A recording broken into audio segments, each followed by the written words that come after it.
Happy Friday, Pat. Rick, how you doing, buddy? Good. Thought I'd do a little longer intro to give our millions and Millions. millions of viewers time to log in and get going. And Yep, I so we agree. are ready for another.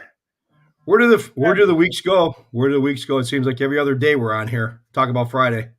I know it. It's It's just like, crazy. wait, didn't we just do this? So, Yeah, I know. oh, hey, let's get this out of our system before we get started.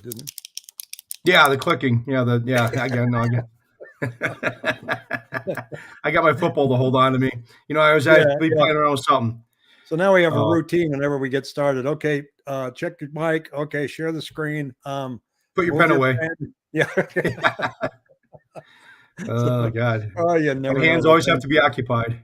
Yeah. Uh, Well, it's been an interesting week. I uh, want to show the numbers and openly ask the question: Are we have we hit the bottom? So hello everybody. It says bad day for rates today. Is this due to the job report? Yeah, Mr. T, we're going to cover that. What's happening now, though, is my 7-day moving average, which the blue line is new listings coming on, and the yellow line is contracts. Look how they flatlined the past few days. mm-hmm. We're following right along with the new listings. We still only have 15,700 active listings in our market, but that kind of surprised me as I put it together yesterday. And I'll show you some of the quick market summary stuff here. This is accepted contracts for January 22nd, and we have even more of them now coming into the second week of February. So accepted contracts are definitely on the increase, and median days on market are declining, and average list price has gone up a smidge. Mm-hmm. And because of that, here's the average list price again, showing you that it is making its way up, and we're starting to see some multiple offers. I'm in a multiple offer situation today. Mm-hmm. We thought those were gone. It's not. It's slow, but it's not dead. Yeah. What's that? That movie Princess Bride? He's not dead. He's mostly dead. Yeah. That's what it seems like. Yeah. Now this one's interesting. Monthly median sales price, and it goes only to December 22 on this chart, but we've gone up. We've turned and gone up. Now somebody made the comment the other day, and it was a video. It wasn't a bunch of comment. There was a video about because of the meteoric rise that we've had in prices, they're going to come down, and they're going to come down to pre-pandemic levels. Well, that would be right here. So Yeah. are we really going to come down that far just because? I don't think so. That would be unbelievable.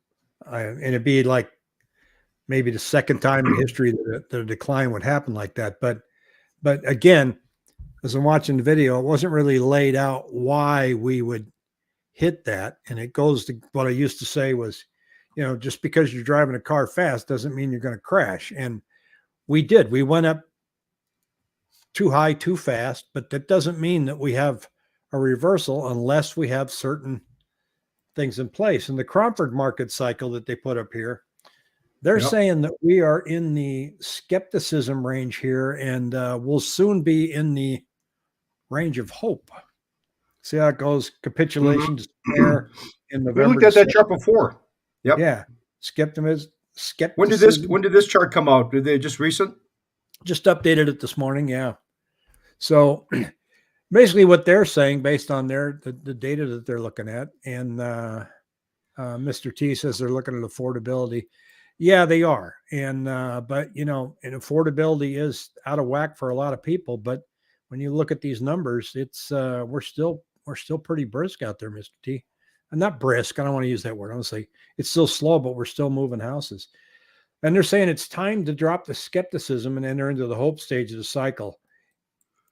It says in most market cycles, the diagram takes 3 to 5 years to pan out. However, we've moved from euphoria to hope in just 1 year. Mm-hmm. And say, I suppose this is due to the increased speed of communication. Listings are going under contract quickly and that the supply of new listings cannot keep up despite a much higher flow of new listings than we saw in December. So we are getting more new listings than we saw in December, and they're Mhm. going under contract. And so we saw a jobs report today that um, was boosting the quarter point Fed rate hike in March and May, and but that's, as we covered, I think last night. That's already, we keep saying, baked in the cake. Everybody, the bond market's already anticipating the next quarter point move.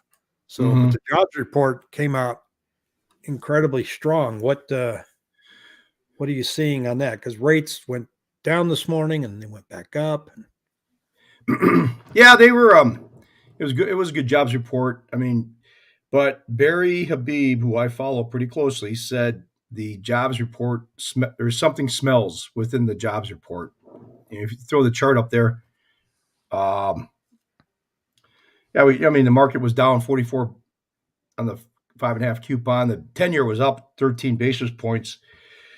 But like Barry had said, these are prices. I mean, basically, we're still stuck in this. This is the 200-day moving average. This is the 50-day, and this is the 25-day moving average. So it is providing some support on price, and we're stuck in this channel here. So I mean, we did have wild day today. It was off 44, but like I said, it did break it. I mean, you saw yesterday where this right here, this little tip with this little right here.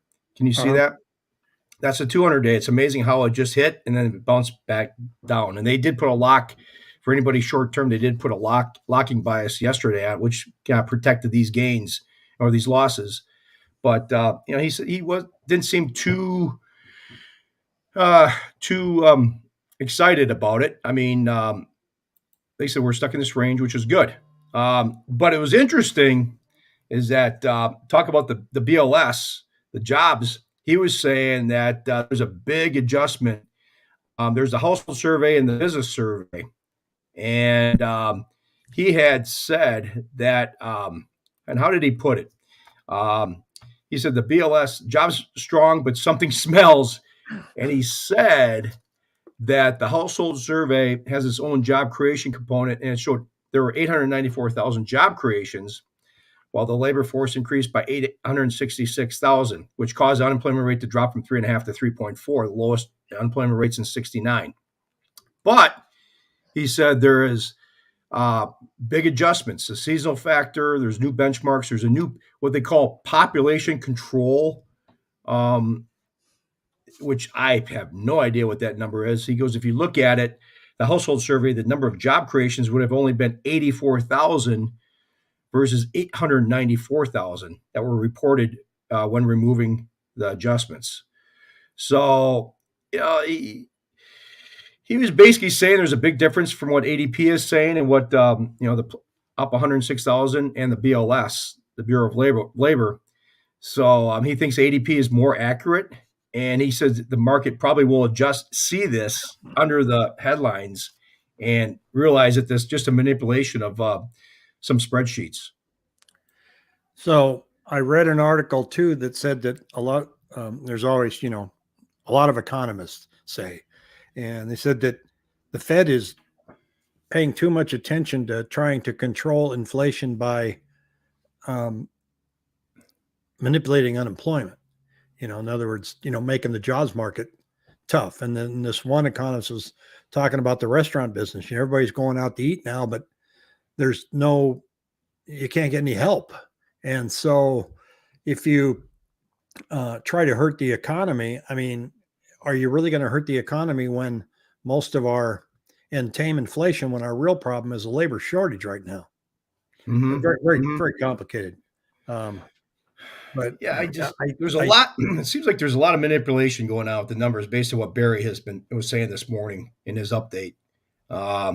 He says once people start reading into it, it's not. He goes the layoffs. He goes layoffs. He goes he goes you're hearing people laying off. Actually, Microsoft, 10,000.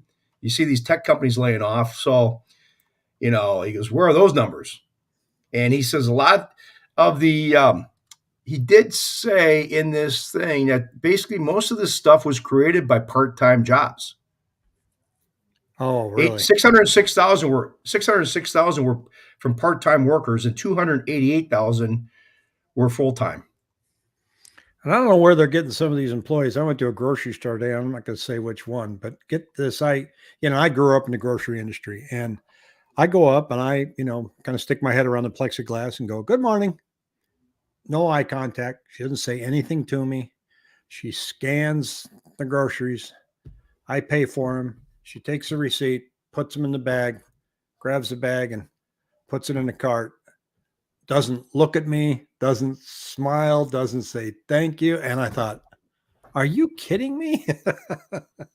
you Yeah. know, just thought, gosh, that was weird. But I think, getting back to where sales are right now, I mean, and Matthew here said, and he's correct. Updated homes that are priced somewhat right are selling fast. Ended up under contract on a fixer upper. It was coming soon house that we toured the same day. And Cato, no, Jackie was on last night's show. So Yep. and I hope you caught it. Made a couple changes. So check it out if you get a chance. But what we're seeing is while a lot of first-time home buyers are priced out, there seems to be just enough activity in that 400 to 500,000 range that if you're relatively close on your price, it's going to move. Mm-hmm. And I don't know what it is. I mean, rates have gone from the high sixes down to high fives, low sixes. Maybe that was just enough to make things move. Matthew here is asking a question here, and people, if you have questions, fire away too. Thank you. Yeah. Said he heard Monday and Fridays are the worst days to lock rates. Is that true? Yeah, I mean, honestly, there is some. I personally have seen it. Yeah, I mean, to answer your question, the short version is I believe so. I mean, because there's a lot of jockeying around. With the news, people typically are clearing out their positions, or they don't want to be open any positions for a simple answer is they don't be open any positions on a Friday for a weekend if something was some event was supposed to happen on the weekend. And Mondays, kind of the same thing. I kind of always like to see how the week settles out. I do like lock in Tuesday, Wednesday, Thursday. I mean, I do. That's a good point. And the other thing we're seeing too, Pat, is canceled listings are plunging, and we didn't get the big spike in expireds at the end of the month that we've been seeing. Remember, at the end of December, we saw 2,400 expireds, and now we're only at about 500 that came in for February 1st. So that's an interesting thing to look at.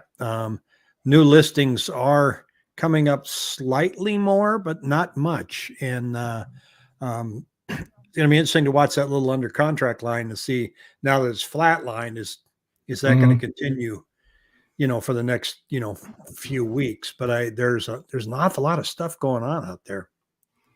What do we think of the China survey? Mr. T, we were just talking about that. We're being under surveillance here under a show. I think so I guess they're probably trying to catch today's show. Yeah, you'll have to believe what they're telling us. I mean, they put a balloon up to explore, around China and look at things and measure things. And it just happened to get caught in a jet stream and end up over Montana. There's nothing to see here. Let's not get political. It's not political. We're just talking about balloons. Yeah. They are watching. Yeah, I know. I've been looking up all day. I don't know. I got. I heard Xi Jinping's in they've been buying some real estate in North Dakota. Maybe they are watching the show. They could be. Well, I mean, who isn't? Yeah. So we.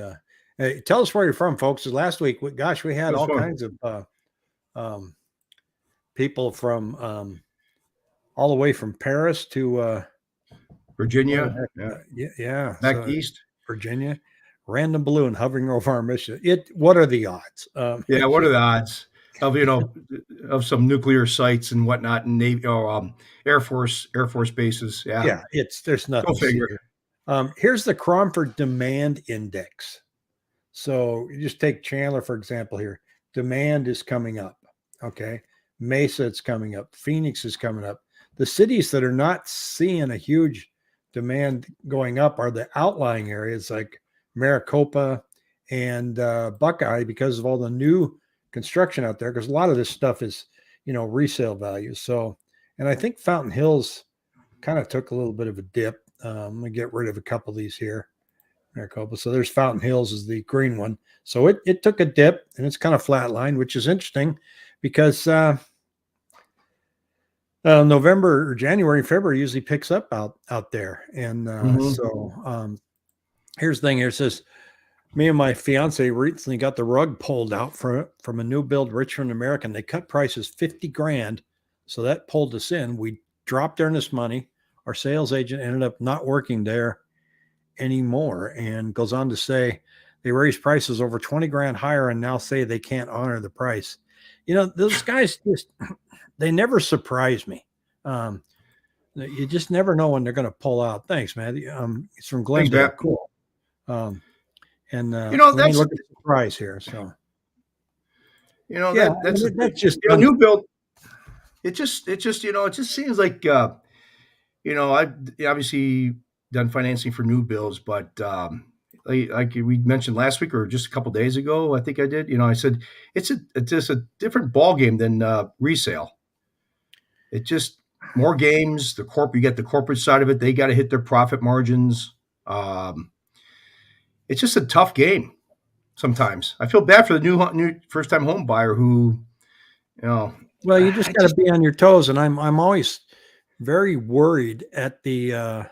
That's why. Well, hey, can I jump in quick? That's why I think 80 pages long, and the verbiage on how the many ways that you can lose your earnest money, and your earnest money deposit is huge, at least $20,000. Well, how many people do you know? I mean, I hear this a lot where people are out looking for a home, they're working with an agent, and then they just happen to just stop by a new build, and I hear this a lot.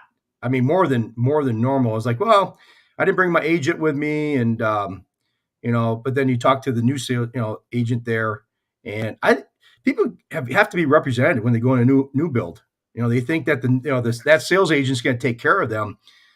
They got one motive. They want to make their money, and I believe you should be represented in a new build. I mean, I've heard people jump in and I didn't bring my agent, and then you got something happening. When I first got here, I bought a Beezer home, and it was a spec home, and we had just moved out, and Cato here says, seems a bit safer to get a move-in ready spec home. It's like a box of chocolates. Yeah, some typical agents do it as well. I had an agent, and we went to all kinds of new builds, and we decided to get this one. We signed the contract, and I wrote the check for the earnest money right there, and my realtor, which was a referral, said when we get out to the parking lot, she goes, well, you can just be working with her from now on. I said, no, you're my agent. So I'll be staying in contact with you. And I could never get her to answer her phone until 2 days before closing. And I kind of ripped her a new one. I said, you're not closing to see how the deal's going. You're just wanting to make sure you're getting your check. She goes, have there been problems? I said, well, I've tried to call you several times. I said, yeah, there were some issues. And I said, and I couldn't reach you. And so I couldn't believe it. Like, oh, okay. So but she had the market was really hot. So she had the two qualifications you needed to be a real estate at that time.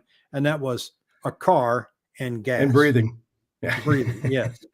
Yes. So oh my God. Is Zillow estimate accurate? No, they're way off. And Zillow estimates right now, remember, they just go back and they pull data on what's recently sold. And so if you're in a declining market, they're going to be behind. So if we've gone from growing at 1 to 3% a month, and now we're shrinking at 1% a month, your estimate's going to be way, way off. And Jackie says, Matthew, sadly, yes, but not the ones who want to thrive in this business or stay. Agents like that give us a bad rep. Yeah, Um, so again, going looking at Zillow, any online aggregate, as far as even the one on my website says get a value, that is not a good function today.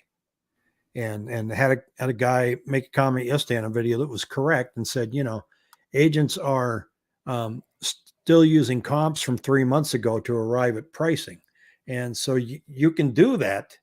You can say, okay, I've comped these out, and Mm-hmm. and the average is 485, but then you have to do a little trend analysis and go, but compared to, and so what's today, February, compared to November, we're down, another 1.5%. So let's apply that to that average. But Mm-hmm. again, I think it's don't hang your hat on the agent's word when it comes to the value of your home when you're listing it.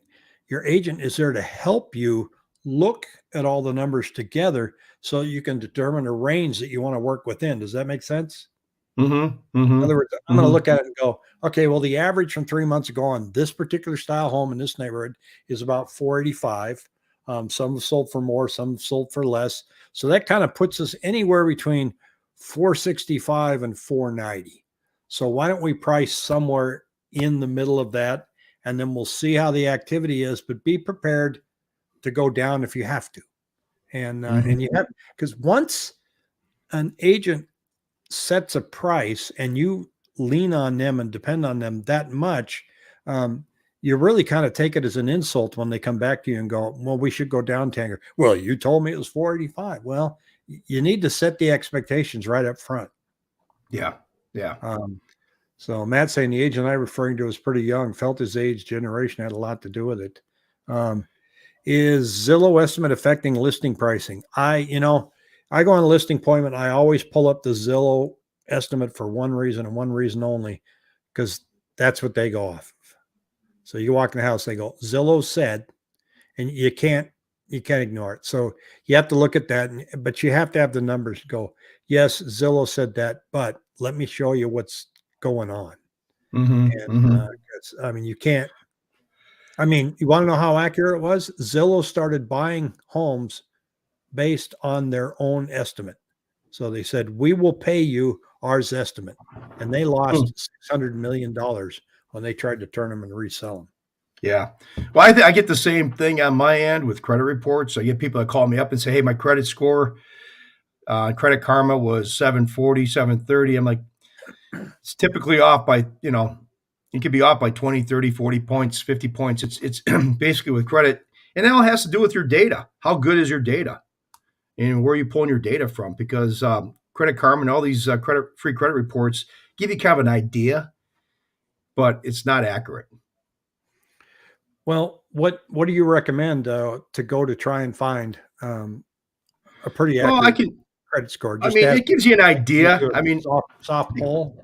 soft pull. I mean, I can do a soft pull. A soft pull will not, um, you know, ding your credit. A hard pull, typically, from what I have seen through my years, is a couple points, 2, 3, 4 points. I had one gentleman here that said he had a credit pull. I just talked to him today, and he said he had his credit pull a couple years ago, and it knocked it down 100 points. What happens sometimes, and I've Oh, that's seen pretty this. harsh. Well, sometimes I've seen where it's kind of crazy where all of a sudden you're looking at a credit report and an old collection account will pop up just out of nowhere. I mean, just if it pops up, it could knock your score down drastically. It's just kind of crazy. I swear to God, as I told him this morning, I said, I think the credit agencies are run by the mafia because I don't trust them either. But, especially now what they're doing this, this credit, they're bumping, they're doing this more of the range is 680 to 700, 7 to 7, up to 780. They're going to start dinging you for, charging you money for your credit score. But, it's all about the data. The Credit Karma is okay. It kind of gives you an idea where you're kind of at. But, really, if you need the hard facts, you got to have a hard credit pull. And that's Yeah. I don't pull a hard credit pull until I'll do a soft credit pull, but I will not do a hard credit pull until somebody is really serious. I mean, a lot of these mortgage companies will I'm not going to mention names, but some of these car salesman type mortgage companies, the bigger ones, they want to pull your credit right away. Do a hard pull, and that way, I think I mentioned this on a couple of shows in the last year or so. Is that they want to make you feel obligated, like, hey, I pulled your credit. And to the typical guy, they're like, they always hear about, oh, if I have my credit pulled, I can't have it pulled again. Within Yeah, 30 yeah. days, you can have a credit pull. It's mortgage related. It's not going to affect your score. If it's pulled once, it can be pulled 2 or 3 other times. You don't want to be going around to 5 or 6 or 7 companies. I mean, it's definitely going to have an effect eventually by then, but one or two, it's not going to hurt it. But I don't do a hard pull until we're just about ready to, you know, get the whole process started. I mean, can talk to people. You can ask a lot of qualifying questions. Have you had any credit? Have you paid it on time? Do you think you had any collection accounts? You can kind of do a step through to kind of see where they're at credit wise. But you won't know until you get the hard pull. Yeah, Stephanie's asking, do you see the city of Mesa growing substantially over the next 10 years and their plan for growth? Yeah, I don't know. I mean, they seem to be making the right moves. They're putting in some great developments, but Yeah, it's hard to forecast out 10 years. I remember when I I, first moved to Southern California in the job, they had my other manager had a economic report in the drawer, and I sent him a message once and I said, "Do you mind if I clean out these files? Because I don't like keeping a lot of stuff." And I go, yeah, "I can throw out that economic report because it was way off." yeah. I So, will tell you. I will tell you this. Jump in quick. I just had a friend here visit here, and she was in downtown Mesa, and she said, there's some stuff that's been cropping up. It seems like that's a new next downtown to kind of get revitalized. They have been trying to revitalize it the last couple of years. Chandler did it. Gilbert went through it. I think Mesa is. They've got that the railway system through there. I mean, it does yeah, seem they like got the it's the next Performing downtown Arts to Center kind of be down there. They are revitalized. they are kicking that up a notch. Yeah, It's yeah, surrounded by a bunch of nonsense. It's not a yeah. great area. But Matthew's asking if you can get any quick tips to get a credit report boost. He's looking I for mean, 16 more points. I'd say the biggest thing is if you got 2 or 3 credit cards, get your credit card balances. I mean, if you got a balance of, or if you got a limit of 5,000, try to get it, pay it off down to basically nothing, or maybe under 10% utilization. They say 20, 25, 30. I mean, the lower you can get it, the better. If you got 2 or 3 cards, that's the biggest thing I see is that people are bumping up against their credit limits. If you can lower that, and other than that, you could add, there is this little trick that lenders have used. There's been some back and forth controversy about this where you can get an authorized user. If you had great credit and I didn't have any credit, like say you're my father, I could, Yeah. basically you could do as an authorized user and I kind of piggyback onto your credit. So that's kind of a quick and dirty. But the biggest one is just paying down your balances so that nothing's, crazy out there. Because your credit score fluctuates every day, believe it or not, based on how you're using your credit cards. Yeah. Yeah. Well, I got a question on Peoria here from Sherrod saying, Zillow's pulled their house 93,000 in the eight months from 560 to 467.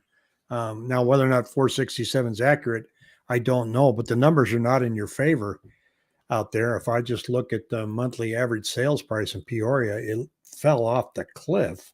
Holy Um, mackerel. yeah, I mean Jeepers. that's pretty bad. And back to what I said earlier, guess what? That's pre-pandemic levels, and the reason is you know is because, well, let's face it, Jackie lives there. And but this is a monthly average. I'm going to pull up median price and see what has. But Yeah. there's so much new construction, and so and Jackie comments here. One of the towns where people were really overpaying in North Peoria, the newer homes, it was super inflated. There was an awful lot of that going on. I'll see if I can pull the median price too and see if it dropped off like that. But they're getting hurt with new construction. I got median sales price here, but I don't think this sorts it by city. Yes, it does. Here we go. Let's take a look again and see if um, but it doesn't take long for them to spring back up once the new No. construction starts to get absorbed. And here's Peoria again here, median sales price. Peak, 531,000 to 440,000. And she's saying 560 to 467. That's about the same. Again, but then when you look at this and you look at the median price and you say, are we going to get to 2019 levels? Yeah. I don't know. That's a big dip right there, folks. Yeah. So, It really but, is. it's hard to tell. I think, we're looking at supply and demand, and that's, no matter what goes on, it's, something can change the supply and demand, no doubt. And if I look at the Cromford Market Index, and Jimmy here says that's a huge correction. Yeah. Um, it shows you here that, you know, supply started to come up and then it went down. And that's the blue number. And the red one went down. That was demand, and then started to come back up. And now they're both even again. And Mhm. where we really got into trouble is when you have this gap. So if you're going to get down to 2019 pricing, this has to repeat itself. I don't care what gets us there, whether it's rates, a balloon, it just that this has to happen for prices to come flying down. And Mhm. because right here, when listings were real low and demand was really high, the opposite happened. So now we're Yep. sitting in this little sweet spot. So prices are floating kind of Well, level. And people, flip it to my chart. Flip it to my chart that I got up. Basically, this is at Mortgage News Daily, the 10-year Treasury, the chart.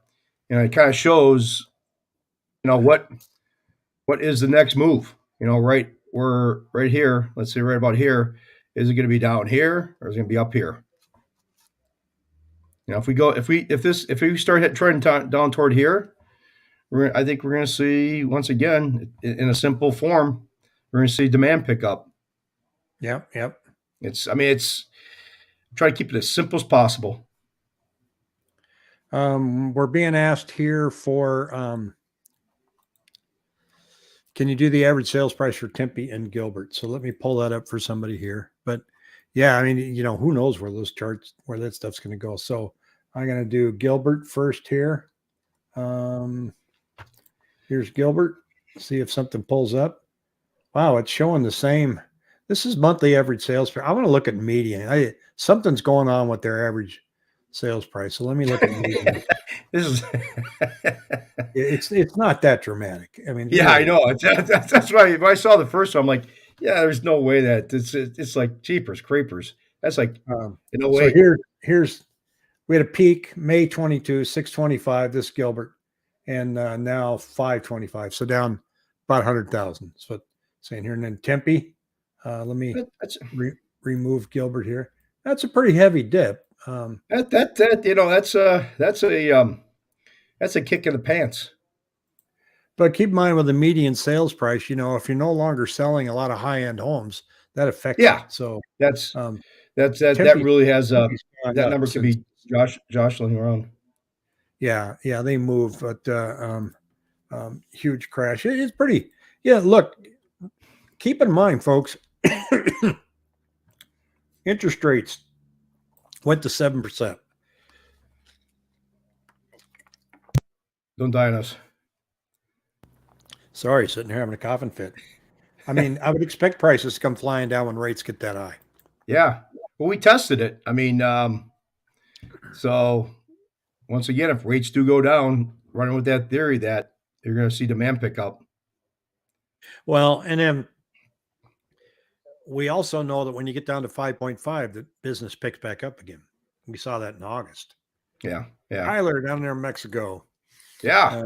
So yeah, all right. Cato wants Jack as his realtor and announces on Rick's show smooth. That's why we're here, Tyler. Yeah. So, and we work together as a team too. So, I refer things out to Jackie and Ruby, and especially out in the West End. I don't gravitate out there that much, and I'm planning on leaving the state in May on a long trip, so I'll be referring out. But I Is that when don't. your prison? Is that when your prison sentence starts? Well, the ankle bracelet comes off May 1st, Okay, all and right. it's I mean, I they make them a lot better than they used to too, because you never used to be able to shower with them on. Uh, so this That's technology good. is great. It's encased in plastic, and but no. So I'm going to be heading up. I'm going. I've got a big class reunion.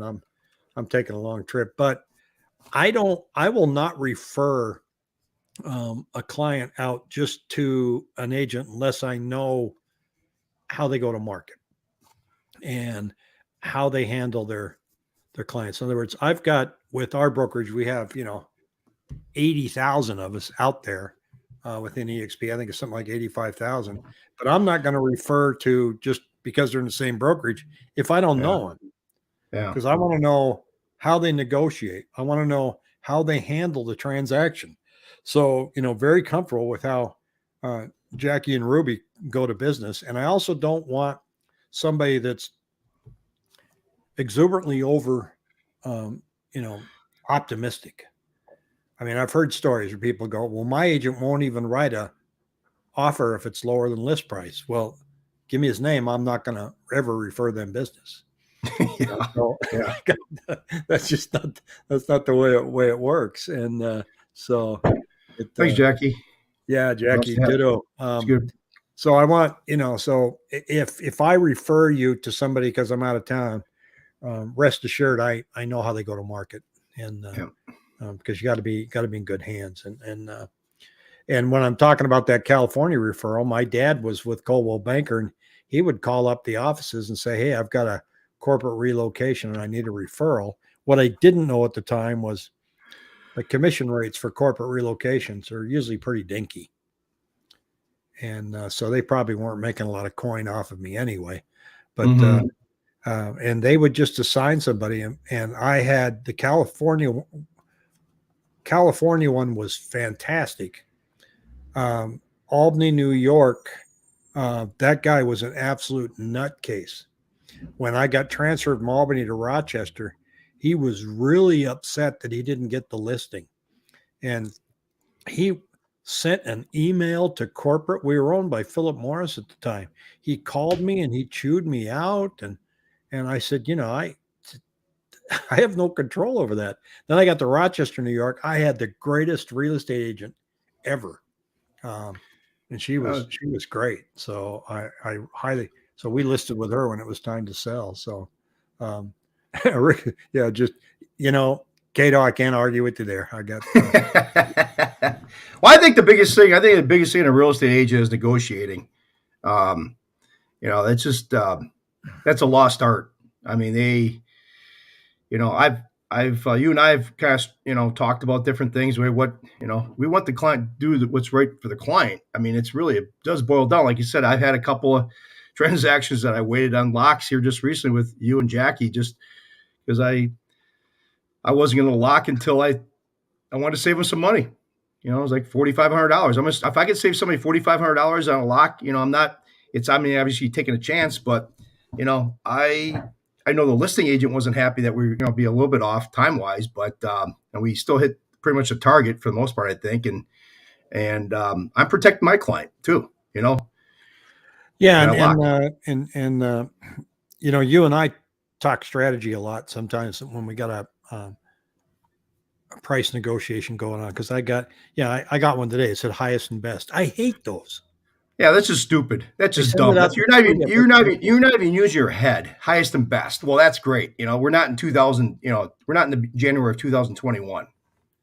yeah, It's it's just dumb. I think That it's lazy, and but because you're flying blind now. yeah So, but I was still able to kind of make some assumptions, and so that's why I called you this morning and said, here's what I think.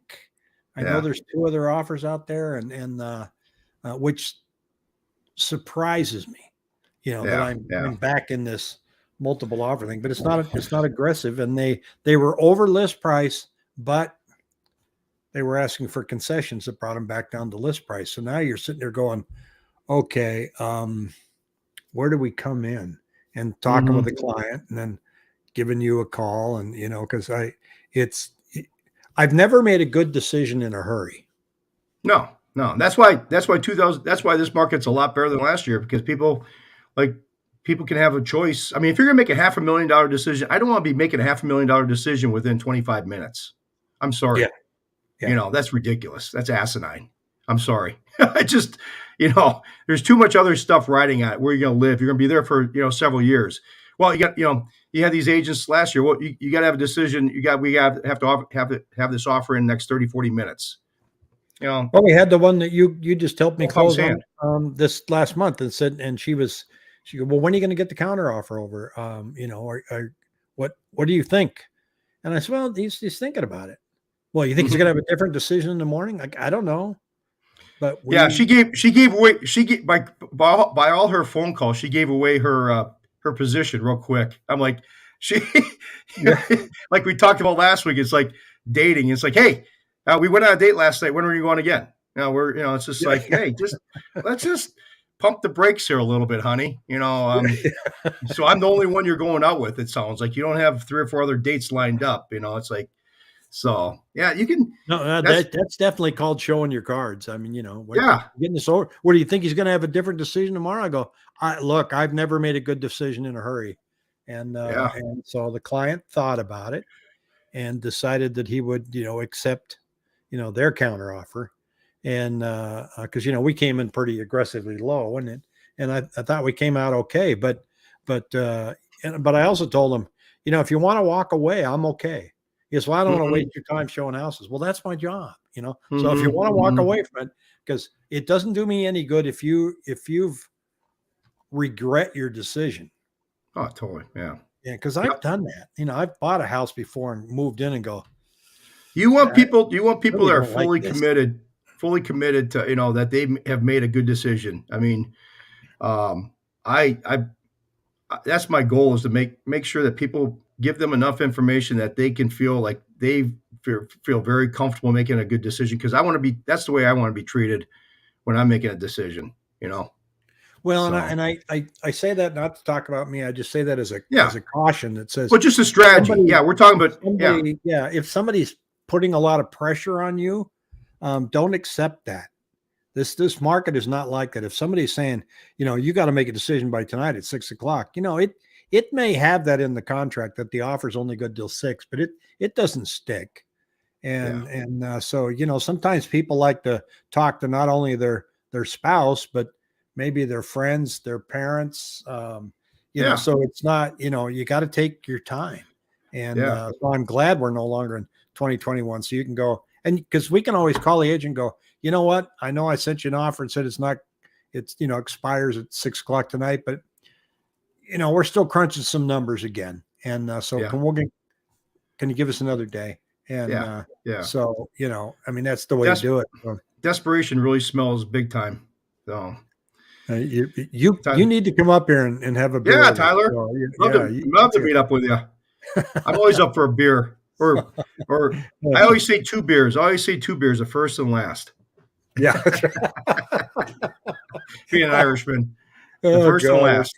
That's funny. Oh. I like that. All right. Well, look, Pat, speaking of beers, I'm not going to meet you with one tonight. So maybe I think, and I posed this question to Jackie last night too. And so maybe we need to have a pop-up next week with the 4 of us, if we can swing it. Next week I'm at the Phoenix. I'm going out to Phoenix Open here and there. So. Okay. Okay. So that's right. You finance guys hang out there all the time. Yeah. So. No. Yeah, Tyler, we'll get you a shot too. So I haven't gone to that thing in a long time. It's going to be fun to watch what's going on in this town with the Super Bowl, though. It's going to get. I pulled up Scottsdale Airbnbs for Super Bowl week. I looked at it last week, and there were 1,000. So I'm going to pull it up next week and see how many are left. That'd be cool. Yeah, I'd like to see that. Yeah. I read that some of the large Paradise Valley homes, like the 6 to 8 bedrooms, are getting like $11,000 a day. Yeah. Yep. Oh, I saw one for 50, 60,000 for a week. Yeah. Yep. So it can be interesting. I like to see those numbers next week. Be interesting. So, Yeah, I'll pull those up. yep. We'll see what we can do. So, well, everybody, All right. thanks for watching to the millions and millions of viewers. Let me Thanks, make sure I Tyler. get this right. Because we have to where's my oh, there it is. So I have to add the zeros to our counter up there to make sure that we got that right. So, but All hey, righty. don't forget to smash the like button because that tells YouTube that we didn't screw up. Yep, exactly. So Have have a a good great week, weekend. everybody. See ya. Take care. Bye bye.